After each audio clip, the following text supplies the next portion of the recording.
do amor. Para conquistar uma mulher, tem que ter carrinho, um dinheirinho, daquilo que ela quer. Os 10 mandamentos.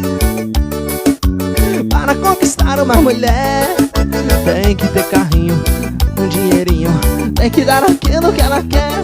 Primeiro passo, tem que ter um carrão, também ter um avião. Bom demais, meu povo. Agora como eu fico nessa casa, você vem aqui me acostuma errar, cola meus pedaços pra quebrar de novo. Eu preciso